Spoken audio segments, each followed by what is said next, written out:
राधे श्याम जय राधे श्याम।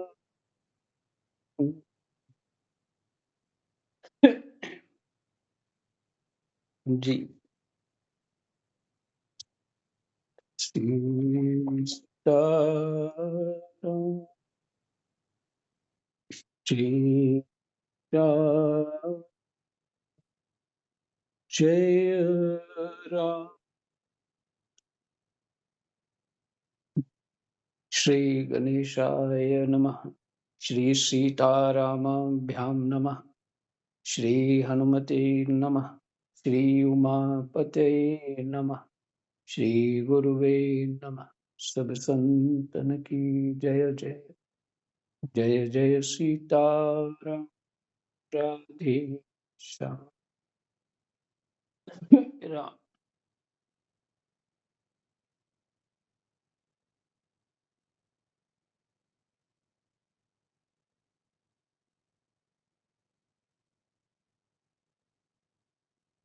दशम स्कंध 29वां अध्याय, नहीं 39वां अध्याय, और श्लोक नंबर है 22।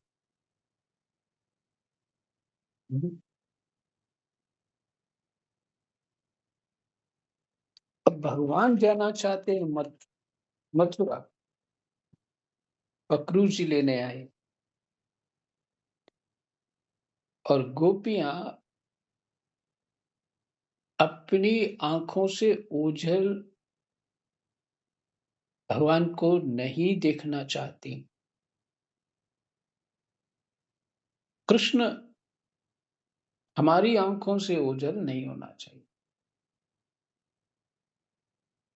हम्म? पहले तो नित्य प्रति यही साधन था उनका कि कृष्ण गाय लेके जा रहे हैं और कृष्ण कब आएंगे इस आशा में है, और शाम को दर्शन हो जाता है और उनका चित्त जो है कृष्ण में रमता रहता था। हाँ, एक बात आपसे कहनी है कि गोप और गोपियां सभी की यही स्थिति थी, चाहे वो बहुत छोटी हो चाहे बहुत उम्र की हो।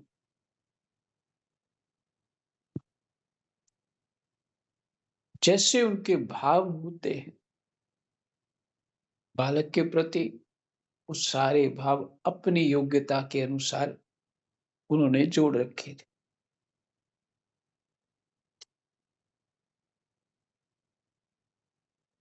देखिए उन सारे भावों से कृष्ण मिल गए हैं। कोई भी भाव जोड़ा, लेकिन जोड़ा कृष्ण के साथ। संत लोग यही कहते हैं, भगवान के साथ संबंध होना चाहिए। भगवान के साथ संबंध बनाना चाहिए, फिर वो संबंध जो है हमें दृढ़ कर देता। जैसे इस जगत में हमारे संबंध ही हमको इस जगत में दृढ़ करते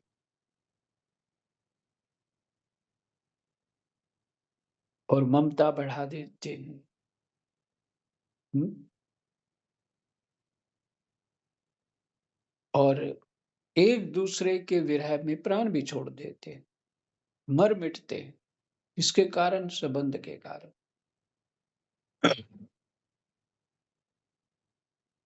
अगर यही यही जो संबंध है संसार में फंसा रहा है, और यही संबंध हमारा परमात्मा के प्रति हो जाए, तो ये बाहर निकाल देगा। बस यही है, उपयोग कहाँ किया हमने उस संबंध का। और फिर से कहता हूं, कोई भी संबंध कोई भी संबंध पर जुड़ना चाहिए परमात्मा से।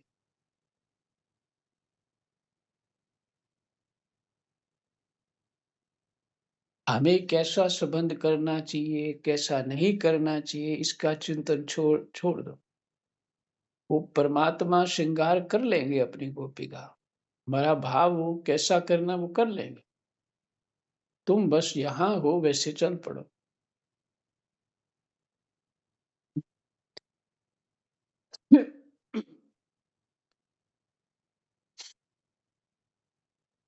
तो ये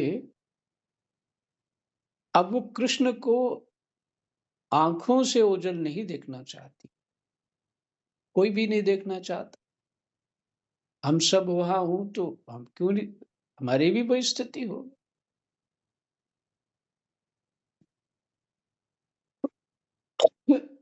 अ, तो फिर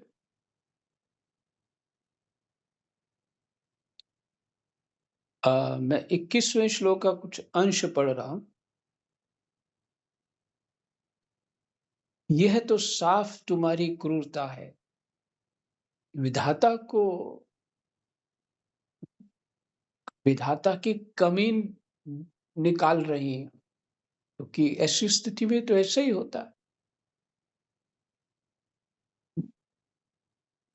आर्त जीव का इसलिए दोष नहीं देखा जाता। कहते हैं कि ये तो साफ तुम्हारी क्रूरता है, वास्तव में तुम ही अक्रूर के नाम से यहाँ आए हो। किसको? विधाता को। और अपनी ही दी हुई आंखें तुम हमसे मूर्ख की भांति छीन रहे हो।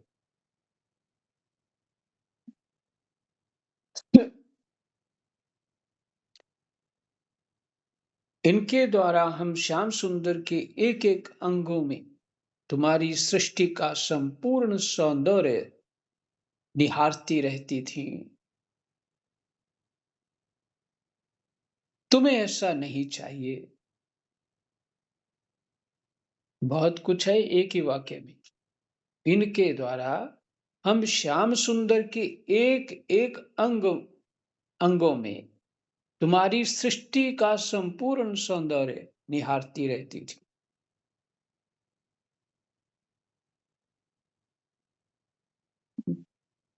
मुझे एकांत शांत चाहिए, हिमालय चाहिए, खूब सुंदर दृश्य चाहिए, वहां जाके भजन करूंगा, मेरी भी इच्छा होती है। और संतों के बीच रहूंगा, ऐसे ऐसे भावनाएं होती हैं। अब देखिए, वो गृहस्थ में है, अपने कार्य का कामकाज कर रही है, बच्चों को पाल रही है, वही जो गृहस्थ में सब काम करने पड़ते हैं, सब कर रही है।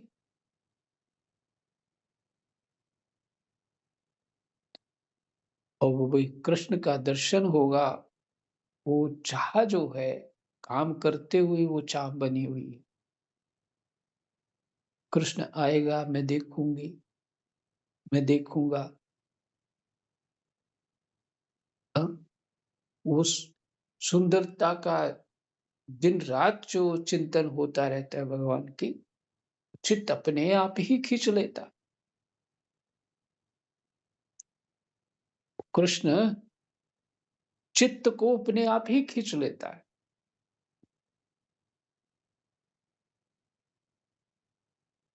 अब इसमें ये देखिए, वो गृहस्थ का काम भी कर रही है, चित्त वहां है।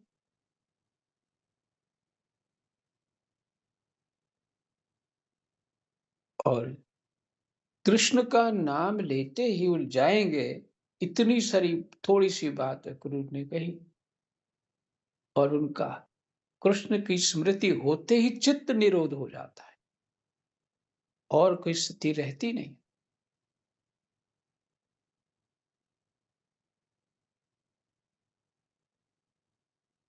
इसमें हमें साधन करने की बहुत बड़ी युक्ति दे दी है। और वो संसार की सुंदरताएं भी फीकी लग रही हैं,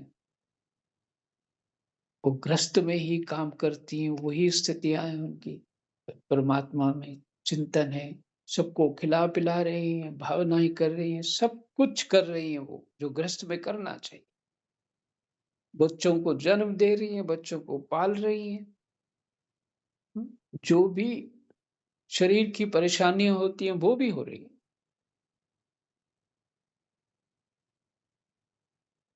अब यहाँ शब्द तो गोपियों के लिए ही कहना ज़्यादा अच्छा लगता है, वहाँ पुरुष भी थे।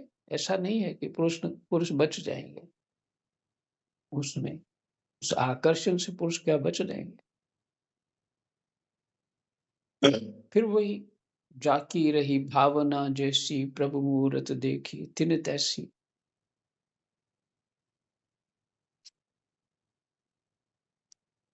उस आनंद को प्राप्त करने के लिए हमें अंतःकरण शुद्धि की आवश्यकता है।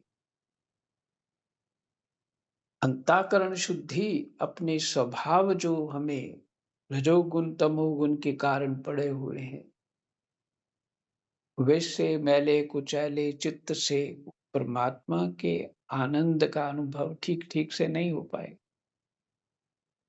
ना ही कथा में रस आएगा। इसीलिए अंतःकरण शुद्ध सत्संग ही कर सकता।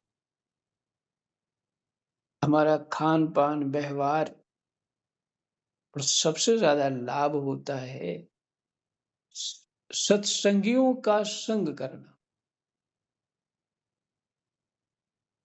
सत्संगियों का संग करना। ऐसे महापुरुषों का संग करना, उनकी तरफ चित्त रखना, जो परमात्मा के भजन साधन में लगे हुए।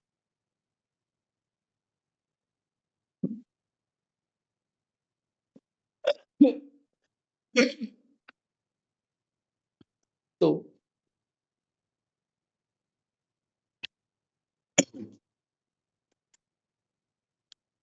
तो जगत का सौंदर्य देखने की आवश्यकता ही नहीं उनको, सब फीका लग रहा है भगवान जी के सामने।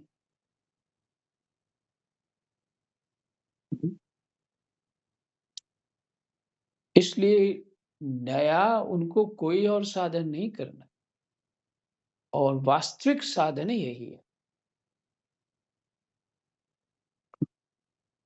देखिए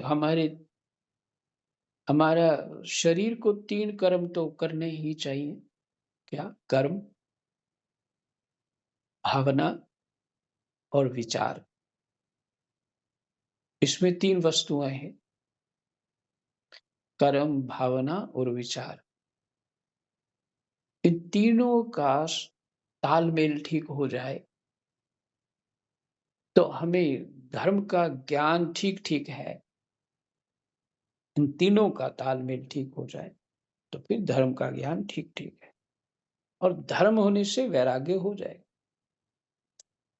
और भगवान की बात जो है ना, वैराग्य से समझ आती है।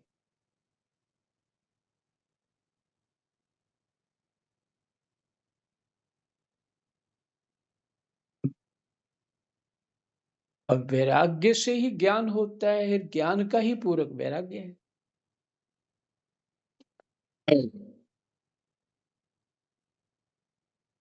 तब हमारी जी। भक्ति महारानी प्रसन्न हो जाती। हुँ? तब हमारी भक्ति महारानी प्रसन्न हो जाती। भक्ति भाव से है जुड़ा हुआ शब्द।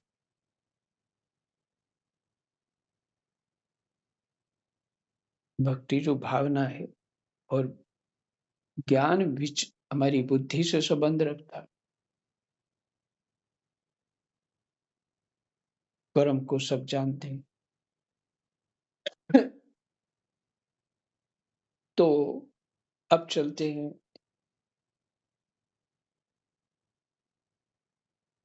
22वां श्लोक पाठ करते हैं। कृष्ण वासुदेवाय हरये परमात्मने प्रणतक्लेशनाशाय गोविन्दाय नमो नमः।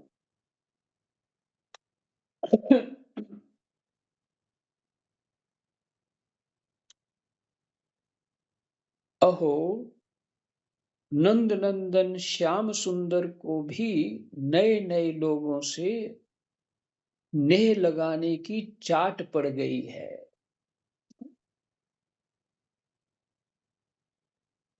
हैं?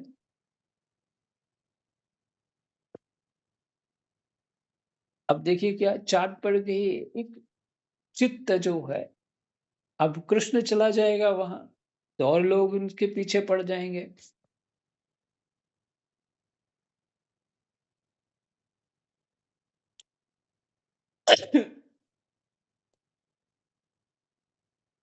देखो तो सही इनका सौहार्द, इनका प्रेम एक क्षण में ही कहाँ चला गया।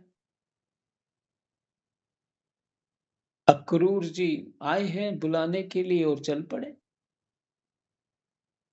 तो इनको तो कोई सौहार्द प्रेम है ही नहीं।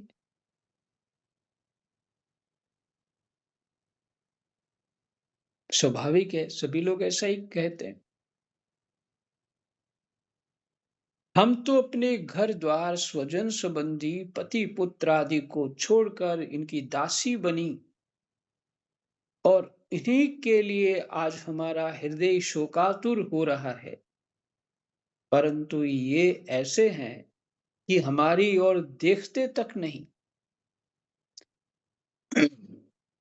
आज की रात का प्रातः काल मथुरा की स्त्रियों के लिए निश्चय ही बड़ा मंगलमय होगा।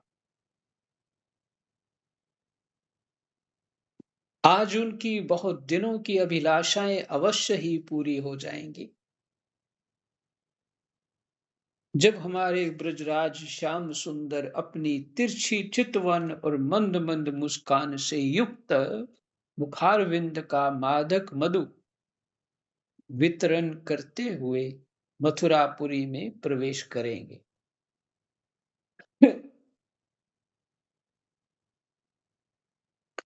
तब वे उसका पान करके धन्य धन्य हो जाएंगी। यद्यपि हमारे श्याम सुंदर धैर्यवान होने के साथ ही नंद बाबा आदि गुरुजनों की आज्ञा में रहते हैं, तथापि मथुरा की युवतियां अपने मधु के समान मधुर वचनों से इनका चित्त बरबस अपनी ओर खींच लेंगी, और ये उनकी सलज्ज मुस्कान तथा विलासपूर्ण भाव भंगी से वहीं रम जाएंगे। ठीक है। ये रहस्य तो गोपियां ही खोल सकती है, पुरुषों को ये रहस्य पता ही नहीं होता।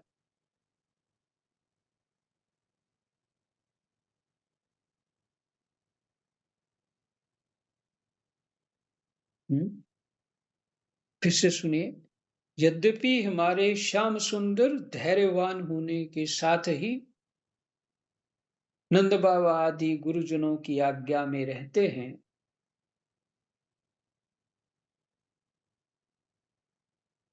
श्याम सुंदर धैर्यवान भी हैं और नंद बाबा की आज्ञा में भी रहते हैं, गुरुजनों की आज्ञा में भी रहते हैं, है तो संयमी।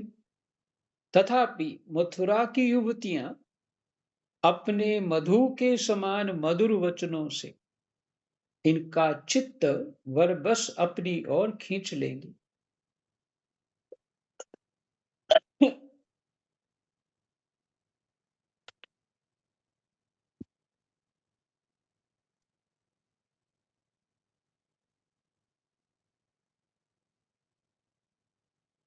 और ये उनकी सलज्ज मुस्कान तथा विलासपूर्ण भाव भंगी से वही रम जाएंगे।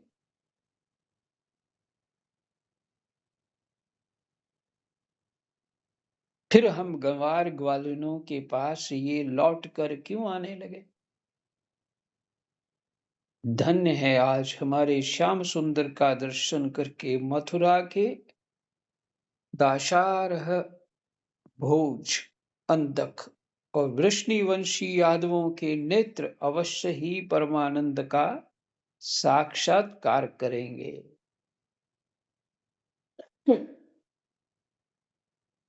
आज उनके यहाँ महान उत्सव होगा। साथ ही जो लोग यहाँ से मथुरा जाते हुए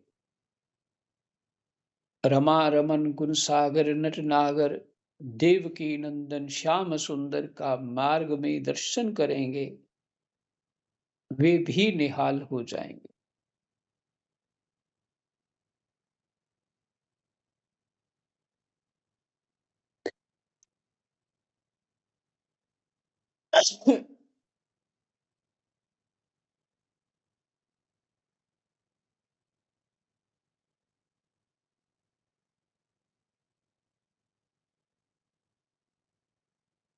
देखो सखी,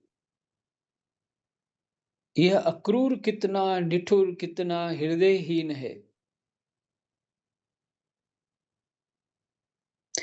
इधर तो हम गोपियां इतनी दुखित हो रही हैं, और ये हमारे परम प्रियतम नंद दुलारे श्याम सुंदर को हमारी आंखों से ओझल करके बहुत दूर ले जाना चाहता है।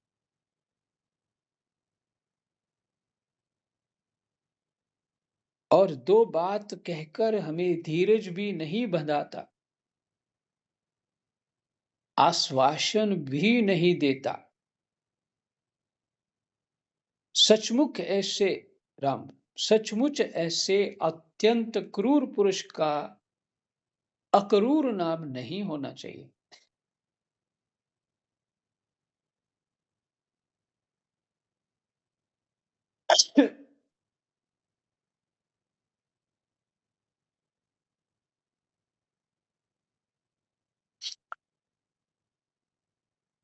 सखी, हमारे ये श्याम सुंदर भी तो कम निठुर नहीं है।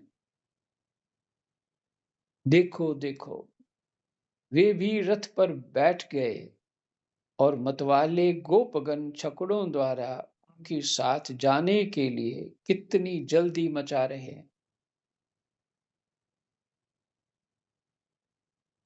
सचमुच ये मूर्ख हैं, और हमारे बड़े बूढ़े, उन्होंने तो इन लोगों की जल्दबाजी देखकर उपेक्षा कर दी।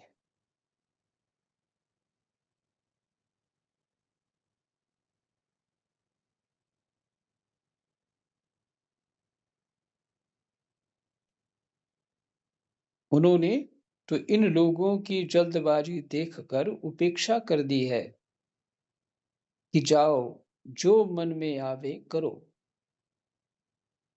अब हम क्या करें, आज विधाता सर्वथा हमारे प्रतिकूल चेष्टा कर रहा है।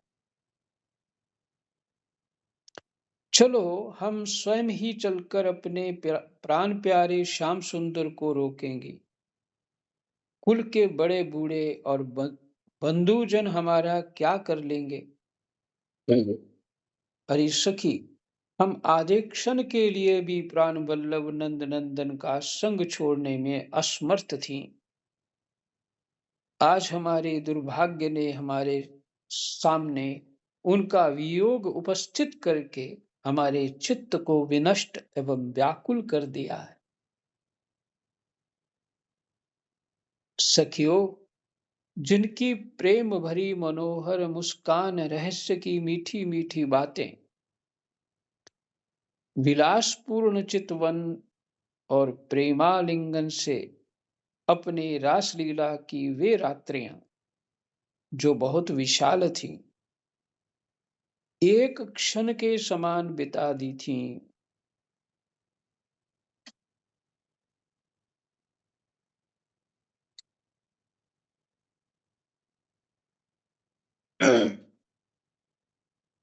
हम्म? सखियों, जिनकी प्रेम भरी मनोहर मुस्कान, रहस्य की मीठी मीठी बातें, विलासपूर्ण चितवन और प्रेमालिंगन से हमने रासलीला की वे रात्रियां जो बहुत विशाल थीं, एक क्षण के समान बिता दी थीं। अब भला उनके बिना हम उन्हीं की दी हुई अपार विरह व्यथा का पार कैसे पावेंगे।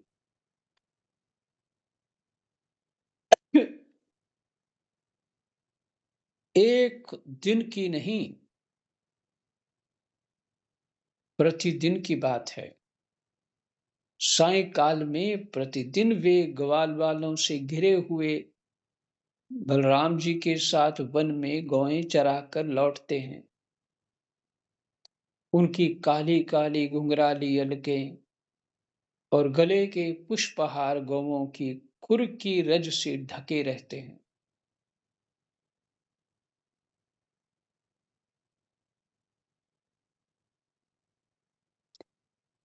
हुँ,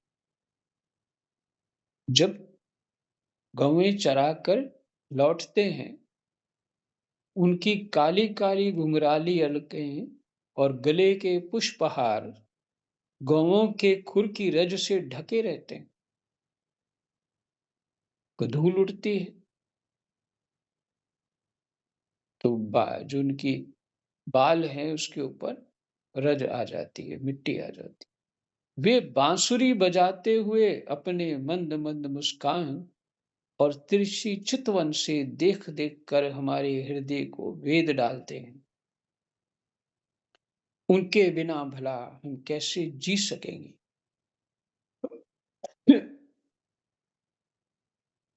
राम। श्री सुखदेव जी कहते हैं,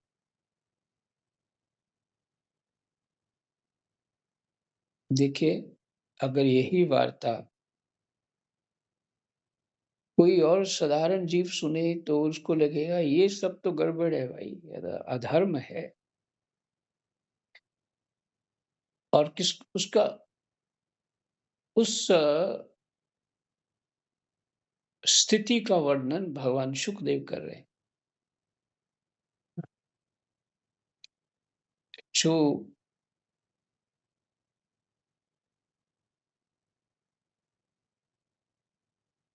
शुद्ध हृदय है,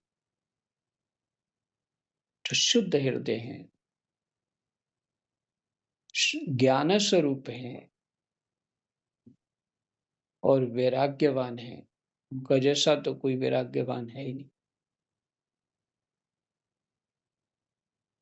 ये उनका वर्णन कर रहे हैं। और किसको सुना रहे हैं? ना जाने कितने बड़े-बड़े ऋषि वहाँ बैठे हैं और साधारण जीवों को जो कुछ जानते नहीं हैं, उनके लिए ये कथा तो बड़ी अश्लील सी है, अच्छी नहीं। लेकिन वो वहाँ सुना रहे हैं, उन महापुरुषों के बीच कथा। जिस कथा को भी ज्ञानवान ही सुनने के योग्य है, सभी नहीं है। और बड़े-बड़े महर्षि पहुँचे हैं, उनके उनमें उनके पिताजी भी हैं और भी बहुत महापुरुष वहाँ। और किसको सुना रहे हैं? राजा को।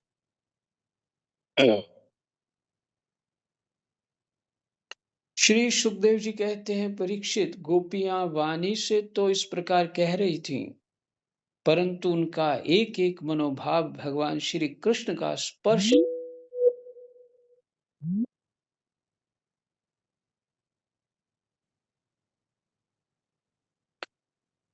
उनके बिना भला हम कैसे जी सकेंगे?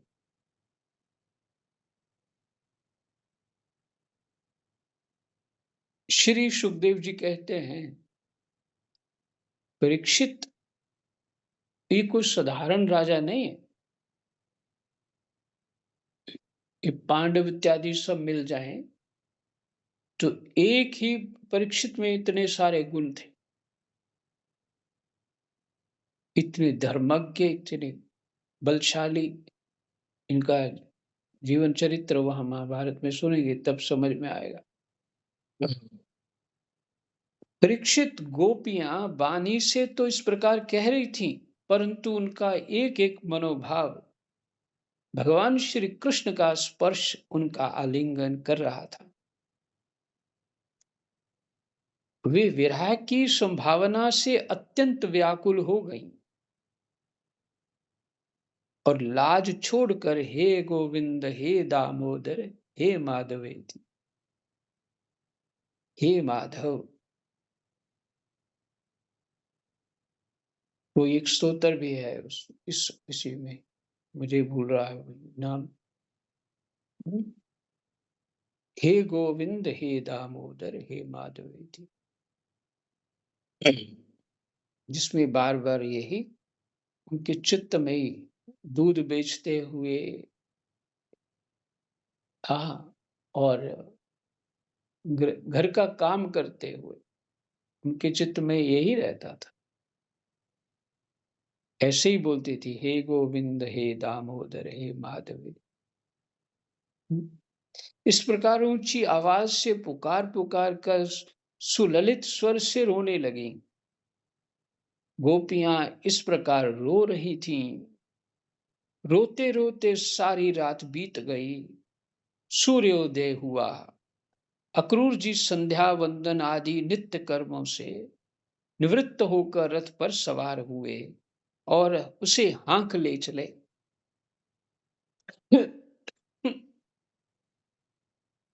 नंद बाबा आदि गोपों ने भी दूध, दही, मक्खन, घी आदि से भरे मटके और भेंट की बहुत सी सामग्रियां ले ली तथा वे छकड़ों पर चढ़कर उनके पीछे पीछे चले। इसी समय अनुराग के रंग में रंगी हुई गोपियां अपने प्राण प्यारे श्री कृष्ण के पास गईं और उनकी चितवन मुस्कान आदि निरख कर कुछ कुछ सुखी हुईं। अब वे अपने प्रियतम श्याम सुंदर से कुछ संदेश पाने की आकांक्षा से वहीं खड़ी हो गईं। यदुवंश शिरोमणि भगवान श्री कृष्ण ने देखा कि मेरे मथुरा जाने से गोपियों के हृदय में बड़ी जलन हो रही है, वे संतप्त हो रहे हैं। तब उन्होंने दूत के द्वारा मैं आऊंगा यह प्रेम संदेश भेजकर उन्हें धीरज बंधाया। गोपियों को जब तक रथ की ध्वजा और पहियों से उड़ती हुई धूल दिखती रही, तब तक उनके शरीर चित्रलिखित से वहीं ज्यों के त्यों खड़े रहे। परंतु उन्होंने अपना चित्त तो मनमोहन प्राण वल्लभ श्री कृष्ण के साथ ही भेज दिया था।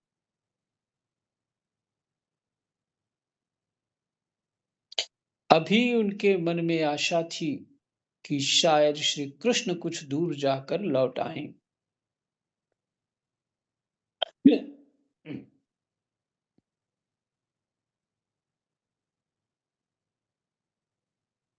परंतु जब नहीं लौटे, तब वे निराश हो गईं और अपने अपने घर चली आईं।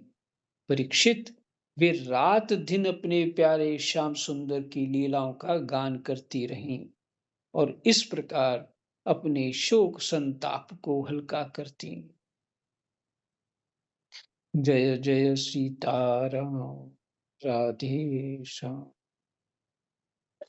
कृष्णाय वासुदेवाय हरे परमात्मने प्रणतः क्लेशनाशाय गोविन्दाय नमो नमः।